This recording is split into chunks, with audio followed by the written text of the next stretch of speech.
Hey, it's Ken Cook, and I'm having another episode. And I'm going to start this episode off with a story. It's 25 years ago, roughly. I'm fresh out of high school, and I'm standing in the middle of a field in Anniston, Alabama, with a friend who later became a board member of EWG, David Baker, an amazing environmental community advocate champion who was taking on Monsanto because Monsanto had caused the field the two of us were standing in to be razed to the ground. It was formerly a neighborhood.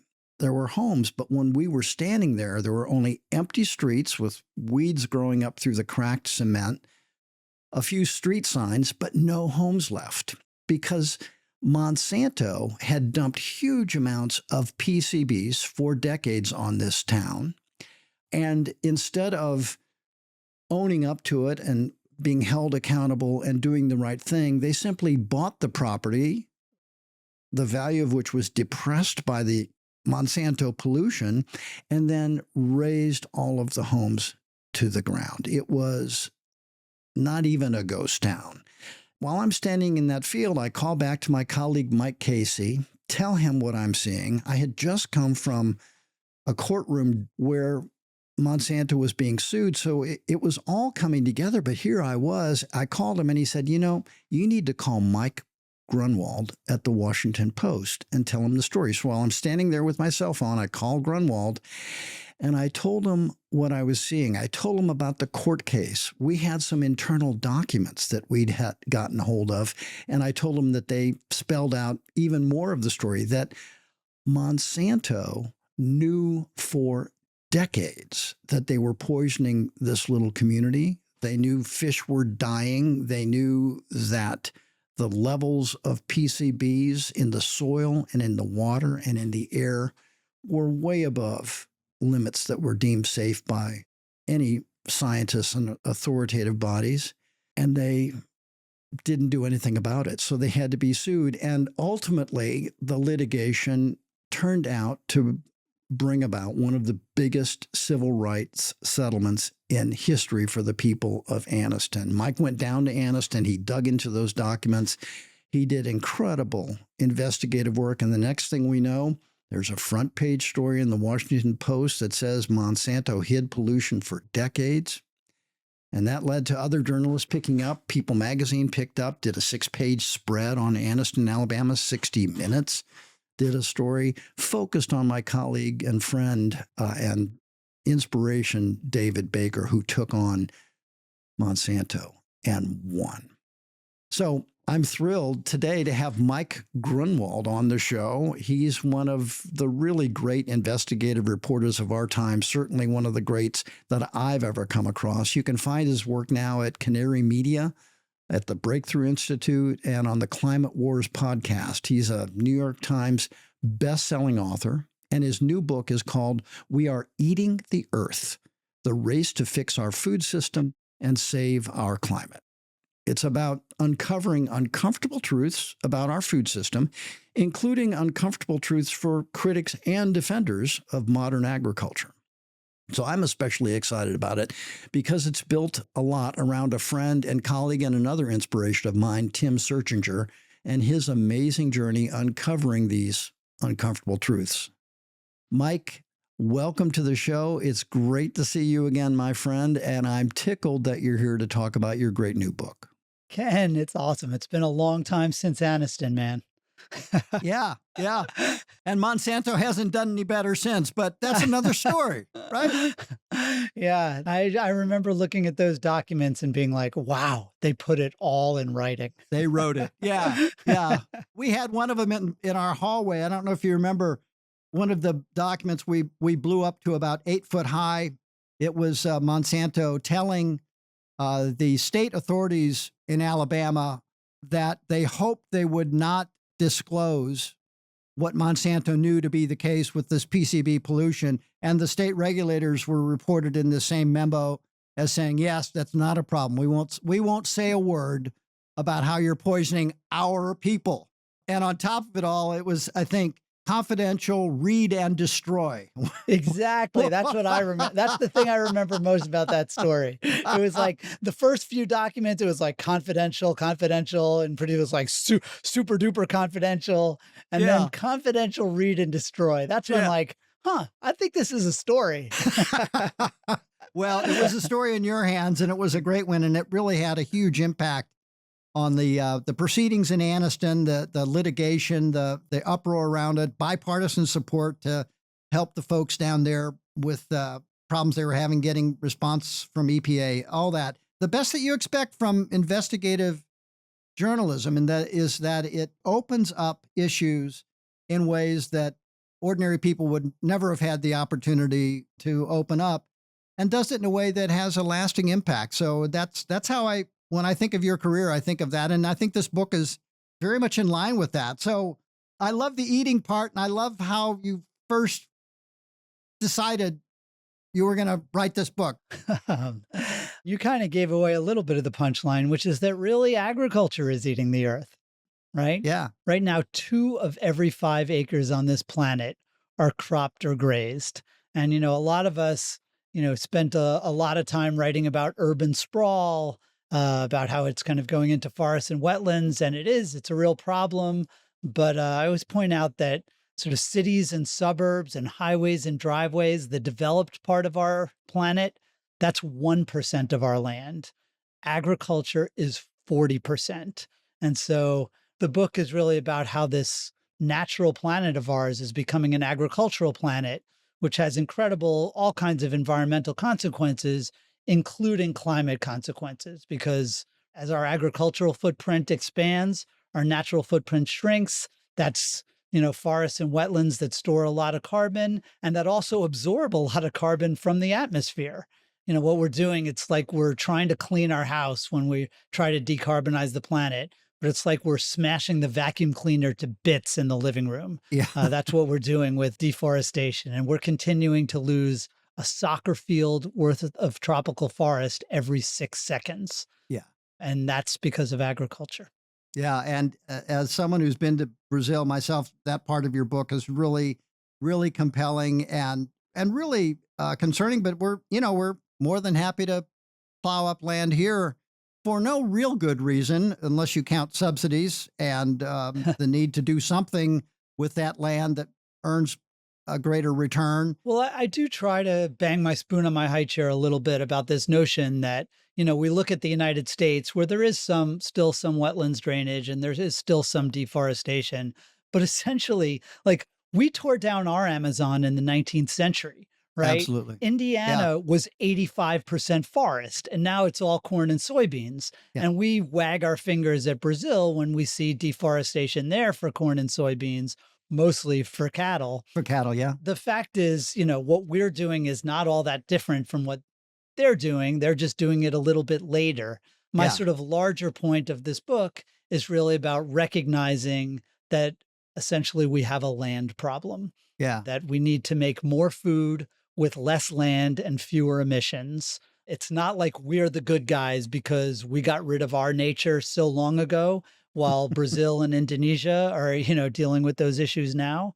It's all the same issues. Yeah. And if we'd had bulldozers, we would have done it faster back in the day. But Exactly. I mean, 12,000 years ago, early agriculturalists got rid of a South America worth of nature. They transformed that into farmland before the Industrial Revolution, right? Before the tractors and the nasty chemicals. They just used fire and the axe. But so agriculture really does make a mess.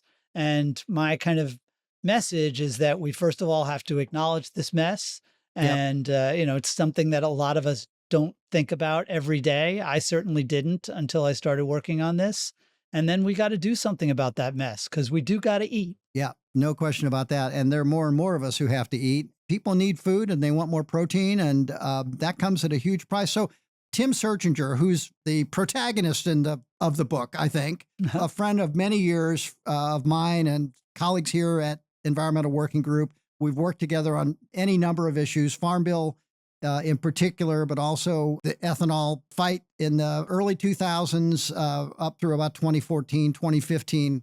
And so I don't know who latched onto who. My experience has been Tim latches onto something and doesn't let go. But in this case, he didn't come to you and say, write a book about me, but it's very compelling the way you tell his story of a critical thinker who's willing to take on, I mean, literally any intellectual challenge if he's convinced that he's right. Most of what he has built his life around is protecting the planet and human health. How do you meet Searchinger?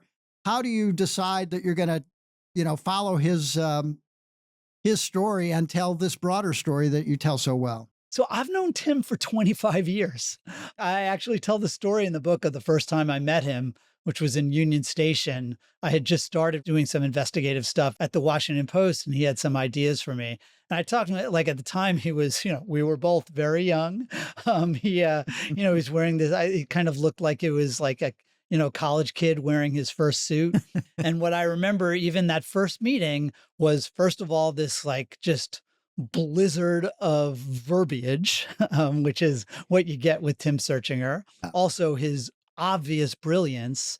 But one thing that really stuck with me is that here's this guy who's, at the time we were talking a lot about the Army Corps of Engineers and how they were just building these wasteful and destructive boondoggles over the country that were, destroying rivers and really for no apparent reason. First of all, he had all the documentation because he would say these things that sounded kind of crazy, and he showed me he had done all the work, and here's the documentation. What I also remember is that he would give me all the opposing arguments. He's a lawyer. Yeah. He was a wetlands lawyer, but he would kind of go through the 6 best arguments for the other side, and he would explain why 4 of them were bogus. And then this one was only partly bogus. And this is actually a pretty good argument. And so I was like, my God, this guy is like, he's just sort of incredibly honest, but also incredibly smart and ridiculously driven. I ended up doing I spent a year kicking around the Army Corps on the front page of the Washington Post. Yep. He gave me the first tip about the Florida Everglades that led me to write my first book and move to Florida and meet my wife and have a family. So Tim's been a kind of influential person in my life. Yeah. But we had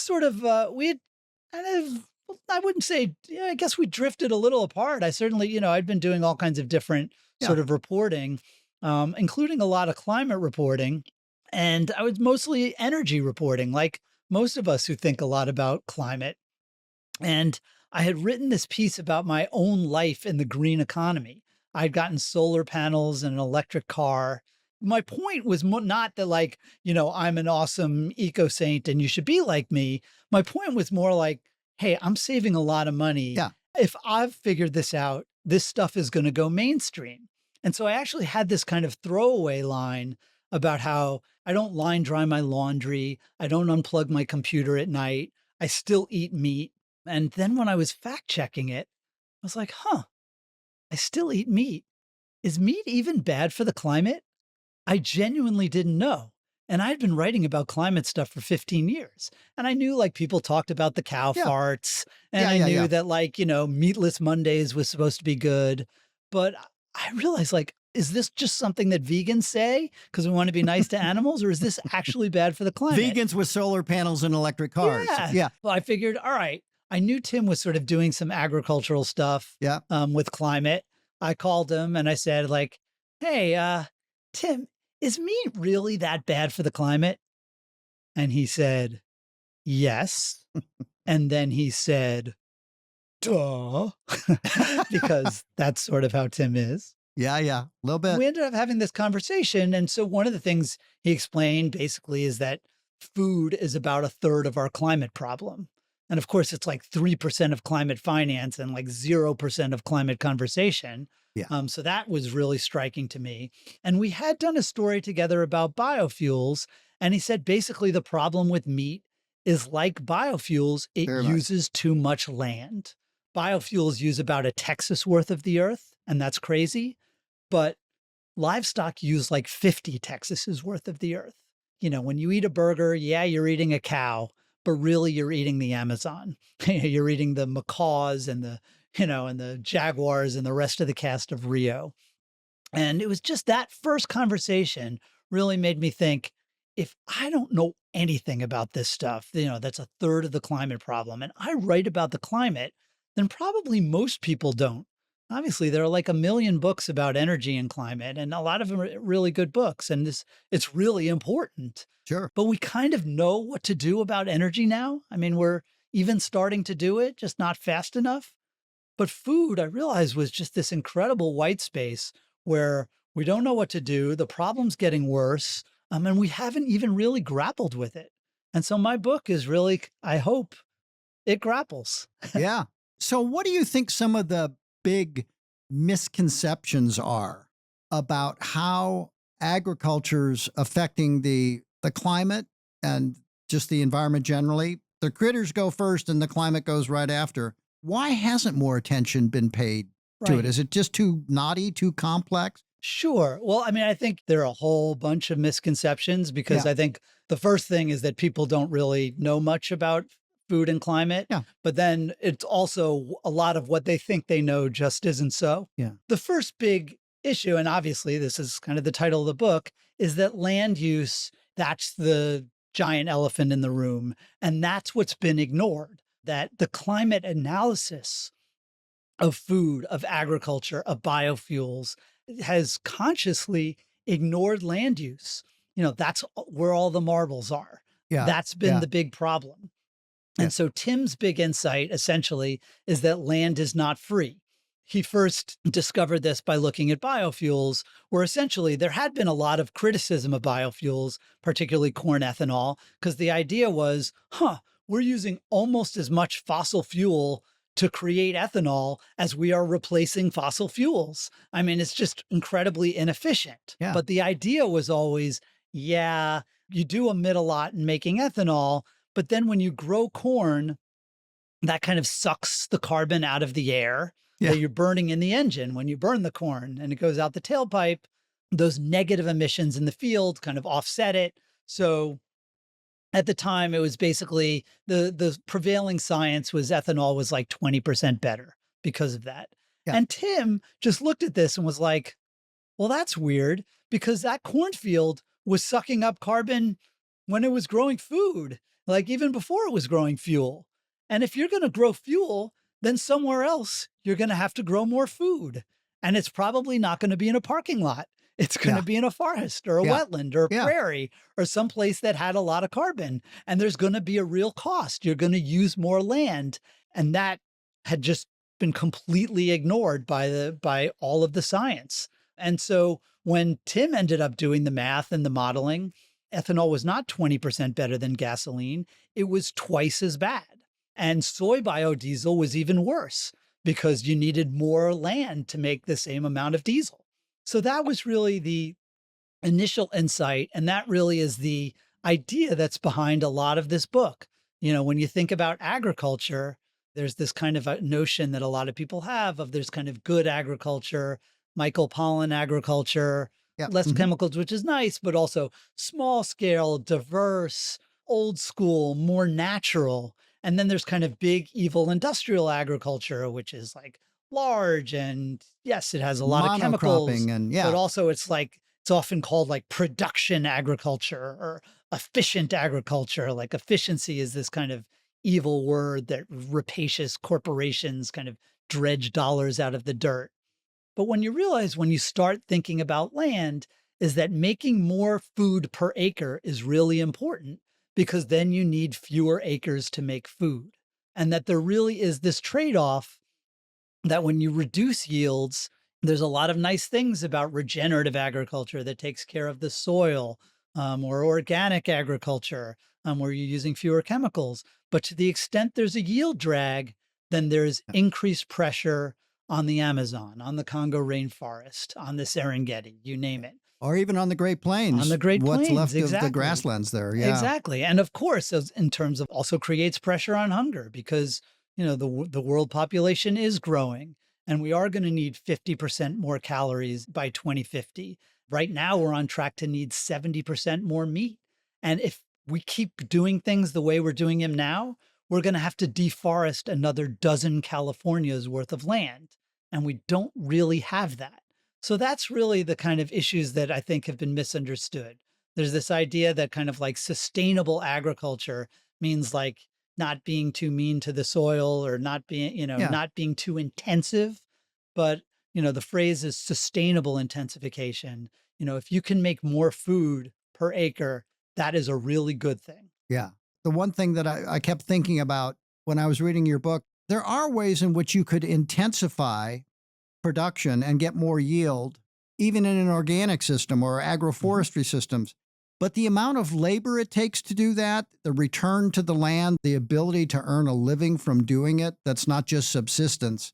That's the dilemma that I think, we also don't confront. Even if you could show, yeah, I'm growing, instead of growing corn, I'm growing fruits and vegetables. I'm getting more value per acre, more calories per acre, more nutrients per acre, and I'm doing it organically. That's fine, but you can't, but it doesn't scale. Right. That's the word I was going to use. It's very difficult to scale because really my book is about how do we feed the world without frying the world. And I do think people want to look at their own little acre, right? And say Yeah. like, oh, look at my microbiome, look at these diverse crops. But is that really going to scale at, on the kind of like millions and billions of acres, Yeah. that we're going to need to actually feed 8 to 10 billion people? It's hard. Now, I want to say sometimes I come off when I talk about this, I end up sounding like this kind of apologist for industrial agriculture. And when, first of all, I want to say, like, I acknowledge like all the things that people hate about him. And I usually hate it too, right? The way that they treat animals badly, they treat people badly, they create a lot of toxic pollution, they dump too much crap in rivers, they use too much antibiotics, which creates a public health menace. Yeah. Their politics suck. I'm aware of all that. Yeah. And I don't want to justify that. I'm more of the how can we reform them so that they can make even more food with less of a mess. At the same time, I also don't want to just like blow off this idea that there can be better ways of farming. I went to a ranch in Brazil where they have a feedlot. They fertilize their pastures, stuff that Michael Pollan wouldn't like at all. But they also do a lot of Michael Pollan stuff. They have cover crops. They have no-till. They integrate their cattle and let them graze the cover crops. They rotational graze their cattle. So, the kind of regenerative mob grazing.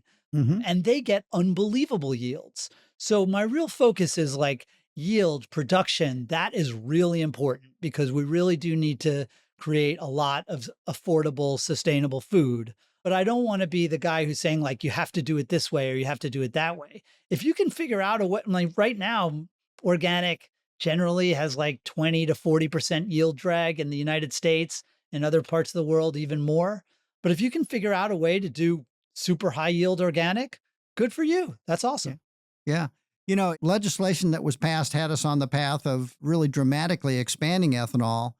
And I think Tim's argument, and there weren't many of us making the argument, it was a landslide, including a lot of people in the environmental community, which you write about, who were in favor of let's go for ethanol, some partly because they bought into the technical scientific reasons that the problems with it weren't as apparent until Tim's insights became more commonplace. And secondly, some of them just wanted to curry favor with farm state legislators to get energy bills passed. That was the ugliest part of it. I tell that story. And yeah, but it was also look, the politics of ethanol sucked. I tell that funny story about when Tim was trying to convince one Democratic senator who had no corn in his state. He was talking to an aide and was like, hey, this is just going to tax your people and it's just going to, to reward agribusinesses in the Midwest. And this was John Corzine's aide. And he said to Tim, like, look, I'm sorry, like the boss can't afford to piss off the farmers in Iowa. And Tim was like, wait a minute. I mean, your boss used to be the head of Goldman Sachs. He thinks he's going to be president someday? And the aide said, Tim, they all think they're going to be president someday. That's right. That's right. Especially when they look at who's already running. Oh. Exactly. Totally. And so I do think, the ag lobby is really extraordinary. Yeah. Tim thought once he kind of figured this stuff out about ethanol, he realized he had this great idea where he was going to basically try to create some dissension in the ag ranks. And he secretly met with the pork lobby because he figured, hey, they feed corn to their pigs. And this is going to, ethanol is going to increase the price of corn. But of course, the pork guys, whatever their differences about ethanol, they all stick together, and they that's right. dimed Tim out, and Tim ended up having to leave his environmental group because they dimed him out to his bosses, that he was trying to cause problems with ethanol. And you are Yeah. absolutely right. I think to be at least a little bit, try to give them, the benefit of the doubt. People forget that like this was around like 2007. There was no solar, there was no Yeah. wind, there Yeah. was no electric cars. Biofuels were like the only alternative to fossil fuels we had. Yeah. And at the That's right. time, Tim comes along and is sort of like, they're actually worse than fossil fuels. That was not what people wanted to hear. And in a way, I was kind of shocked by how many environmentalists were actually willing, and scientists were willing to Yeah. look at what Tim came up with, even though he wasn't a scientist at the time, and sort of say, like, hey, you know what? You're right. We were wrong, which is a hard thing for us humans to say. That Yeah. said, I do think there are still some environmentalists who are trying to make fetch happen when it comes to biofuels, even now with everything we know about the land use problems, and a lot of Democrats, Midwestern Yep. Democrats in the big, beautiful Republican bill, there's language Makes it that worse. basically says, oh, well, you can't look at when you look at biofuels, you can't look at the land use change, Yeah. because of course that's what makes it not pencil out. That's the Achilles heel. So essentially 100%. the government is saying, okay, well, you have to put down your pencils. Yeah. And we were pretty actively involved on Tim's side, and most of the environmental community was on the other side. Friends of the Earth did some good work. They were on our side. Some folks in the wildlife community, because they saw that what was left of wildlife habitat was being turned into corn ground at the loss of grasslands in the drier parts of the heartland. It just got completely out of control. I was invited to speak at an ethanol conference because we were critics, and they, to their credit, they wanted to go back and forth with us. And I'll never forget, somebody came up at the reception. He said, so Ken, you made some good points, but let me ask you this. If we pared back on ethanol, what are we going to do with all that corn? Right? Because that was what was really driving it. Too much fucking corn. They couldn't subsidize exports anymore because of the WTO. And you can only do so much with corn here in the U.S. The domestic demand has been reasonably flat. So what do? Well, we put it in our SUVs. Next, they want to put it in the planes, which is Yeah. even crazier. And, sort of back of the envelope, to provide about a quarter of the world's jet fuel with crops would take about 40% of the world's crops. Yeah. So talk a little bit about, because, one thing that people could accuse you of, I happen to know it's not the case, is that individual action is futile. It's all about big numbers, big acreages, and so forth, making changes at the policy level. But talk a little bit about everyday people, how they should think about where they fit into this, Mike. That's a great question. And look, there was this, I think it was about like 5 years ago, there was just the environment, it kind of raged through the environmental community. This notion that like, we've got to stop, scolding people. We don't want to be that guy anymore. I think was it like one of the big oil companies actually came up with the first carbon footprint calculator. Yeah. And so it became the kind of cool thing to say was like, if you're worried about your carbon footprint, you're just doing big oil's bidding.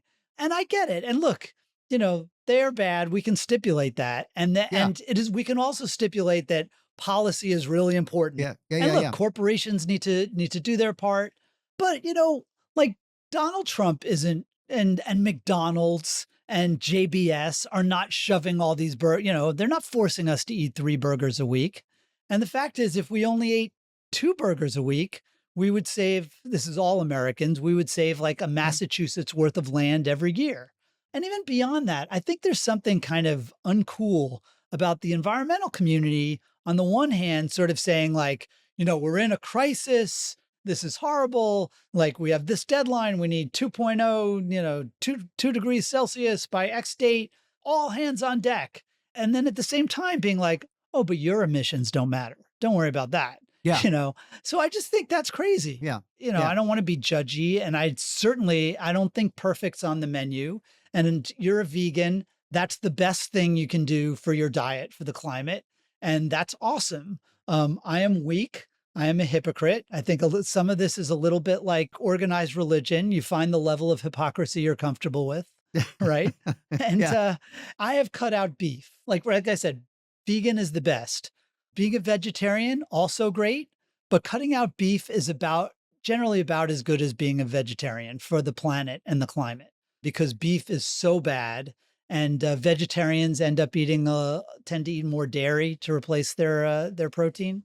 And I do tell the story in the book of how I went to Brazil and spent a couple weeks on cattle ranches and fell off the wagon and ate a lot of delicious steak.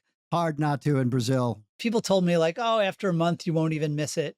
And that was bullshit. I Yeah. Yeah. really miss it. It's delicious. And our ancestors started eating this stuff 2 million years ago. We like it. That said, I do think like the best thing you can do in your individual diet is eat less beef and waste less food. Because when we waste food, we waste the farmland and the water and the chemicals and fertilizers that are used to grow that food. Yeah. It's dumb that the world uses about a China worth of land to grow garbage. That seems suboptimal. I try not to, get up on my high horse, just like, we talk, I have electric vehicle and solar panels, but I fly too much. We all have an impact. All agriculture has an impact. This is my third book, and in all three books, one of the big themes has been that better is better than worse. And I think that's a good goal. I think we should try to do better rather than worse. Yeah, I do think an individual commitment like that or an understanding like that can often nourish an interest in looking and participating in efforts to change policy. That it gives you an totally agree. Authenticity, a grounding, and so forth. And we vote 3 times a day, right? Yeah, This is like, right. this is where we, Yeah. and so it really is a matter of consciousness. The one thing I will say is, I often hear, and usually it's to excuse something else. It's sort of like, we don't need to do X. We just all need to go vegan, or we just need to stop wasting food or stop using biofuels. And one thing I do point out is that, and this is a real theme in the book as well, is that the math is the math, and the math really sucks. So that even if in the rich world, we cut our beef consumption in half, which I think is like going to be really hard, but that I think should be the goal. Because in the poor world, we actually want people to eat more meat. I mean, it's outrageous that there are 6 billion people on Earth that basically eat none. Yeah. So just for equity and, we want people to be healthy and, have affordable meat.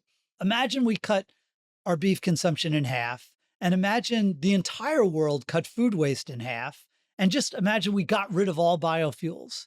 We're still going to need to make a lot more food with a lot less land to basically feed the world without frying it by 2050. We really need to do all the things, or at least, if not all of the above, most of the above. And that includes, on the dietary side, whether it's, eating less beef or replacing it with alternative proteins, whether it's, the fake meat or maybe someday the cultivated meat grown from cells. But also on the agricultural side, we need to, again, whether it's higher yield crops, drought tolerant crops, alternative fertilizers, alternative pesticides, better grazing that puts more cows on the same amount of land. We're going to need to investigate all that stuff. We need to throw money into research. We need to deploy the stuff that works. And then it's still going to be hard. Yeah, no question. I think the next logical thing is, okay, well, so if I'm thinking big about policy and I'm trying to balance this out, what's the combination that results in progress, not perfection, but it's meaningful progress, taking on the climate challenge and the challenge of feeding people at the same time, where if you invest in technology that boosts yields, how do you avoid then the pressure to take that technology and clear more land because it grows so much more food? What's the policy frame there? That's a great question, because, right, there is this kind of rebound effect where globally, if we increase yields, that should decrease demand for land. But locally, you give a farmer in Brazil, or a farmer in Africa access to fertilizer, he's going to grow more food. And the first thing he's going to do is like, this is awesome. And he's going to go and cut down more trees. Another hectare would be good. Farm. Yeah. Right, exactly. Yeah. So I would say from a global policy perspective, we really do need this notion of kind of produce and protect, where it's linked, where we're going to help farmers and we're going to help particularly developing nations. We're going to help them increase their yields. And also, we're going to help them with the kind of climate friendly technologies that we discussed, biological fertilizers or biological nitrification inhibition, or, I'm really fun at parties. People are usually worried I'm going to take a blood sample or something. So I think Exactly. I might even be lower on the invite list. Look, I mean, I just think there are all kinds of very exciting technological and, agronomic solutions Yeah. that I think should be invested in and that can really help. But at the same time, that has to be linked with like there has to be strings attached to the money. Hey, if not all of Brazil, at least, hey, Brazilian province, we will give you all this money to help you make even more food, but you cannot cut down your forests. And if you do, the money gets cut off. I should point out that, like, about 10 years ago, that was supposed to be the deal where Yep. Brazil was supposed to do its part. And if they did its part, they were supposed to get lots of money. And the international community did not come up with the money, which broke our promises. And that led to a lot of political unrest and all kinds of disaster. So Yeah. again, this is all very hard. I want to acknowledge that this is not like something you can just snap your fingers and be like, yeah, produce and protect, easy. But I Yeah. think that is the model where we should be looking at. And unfortunately, the energy, at the institutions like the UN, foundations like Rockefeller and Walmart and you name it, and even these agribusinesses like PepsiCo and General Mills, the big food, big ag guys, as well as in the United States, you see Bobby Kennedy and Joe Rogan on the right, as Yeah. well as Michael Pollan and Al Gore on the left. Everybody has this vision where we're going to spend billions, maybe trillions of dollars of essentially transitioning to this agroecological paradise, where we're just going to be nicer to the soil and somehow the carbon from the sky is going to come down and just be repatriated to the soil. And that is very dangerous because the carbon farming aspect of it is mostly bullshit. Doesn't pencil out. No. It just doesn't work. And the regenerative agriculture part of it, which does do some very nice things for the soil. But again, if you're reducing your yields, you're creating a real deforestation problem. So I just think like this is Yeah. stuff that needs to be thought through. We can't have this kind of like faith-based transformation of global agriculture. Yeah. No, I think that's right. I see a lot of benefits to regenerative agriculture, which so capacious in its definition, it could mean everything from, I mean, it's no surprise that we have some really devout, smart, advanced agroecologists thinking about it, and we have Bayer thinking about it, right? They both use the term. No Yep. surprise that we need a little definitional rigor here. The notion that we're going to farm in such a way that it's going to be the solution to climate change, storing carbon in the soil. And, my background long ago is soil science, and all the soil scientists I've gotten to know over the years have basically said when you start clearing land, you never have a very good chance of going back to that carbon storage capability that you had in a forest, say, or even tall grass prairie. You're absolutely right. And this is an area where, again, Scary. Michael Pollan is a beautiful writer, and I wish I wrote as well as he does. He's done a little bit of a disservice by creating this kind of nostalgia and romance around this idea that there's this kind of good, sustainable, old style farming with, lovely diverse crops and the red barn and the rustic pastoral setting and the farmer and his wife with the pitchfork. It's true that when those kind of pastoral bucolic farms got transformed into big, more industrial farms, there was some environmental cost to that.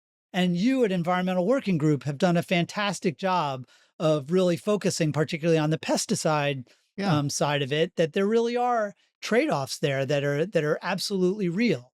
But Yeah. that said, the real environmental catastrophe was the transformation of the prairie or the Yeah. forest into those bucolic Michael Pollan beloved farms in the first place. That's where we lose the biodiversity. That's where we lose the carbon. Yeah. And that's like a different way of thinking about Yeah. agriculture, when you're taking your cross country flight and looking at all those squares and circles, a way that actually treasures the land not just for that individual piece of land, but being able to think of it as part of a food system where we are going to need to feed a shit ton of people. Yeah. They're Yeah. going to need a shit ton of food. And that agricultural sprawl, like I said, it's 40 times as big as urban sprawl, and it's getting bigger. And that just can't continue indefinitely. Like, Mark Twain said, they ain't making any more of it. And right now, there's about as much nature as there is farms, but the farm part is getting bigger every day, and the nature part is getting smaller. So your book is coming out, and the name of the book is We Are Eating the Earth, The Race to Fix Our Food System and Save Our Climate. And I would recommend anyone with an interest in climate, energy, agriculture, our food system, pick up Mike's book. I think it'll challenge the way you think about some things. I think it will maybe open some creative new ways to characterize the problems as maybe that some of us have conceptualized them in the past, and come back. I think everyone will come back to the importance of the land. I think everyone agrees it's important, but I think it's important in your book in a different way, because if we continue to lose the capability to preserve nature because we chew it all up and eat it all, we're in big trouble. As we have Maha, Make America Healthy Again, we had Kennedy on the campaign trail saying he was going to be in charge of all the health agencies and USDA. It didn't exactly work out that way, among other promises that didn't work out. So how do you see this debate unfolding over the next few years? You have a Republican control of Congress. It looks very much like Mr. Trump's Secretary of Agriculture is very conventional in the way she approaches politics and policy. You have Kennedy unable to really do much that affects agriculture from his perch at HHS. He can do a lot of other things like cut Medicaid, but he can't really do much about agriculture. So how do you see these arguments unfolding, Mike, over the next few years? We talked a little bit in the beginning about how there's sort of this energy and climate world, and the food and climate part of it is sort of new, right? And I like to say it's probably 20, 25 years behind energy and climate.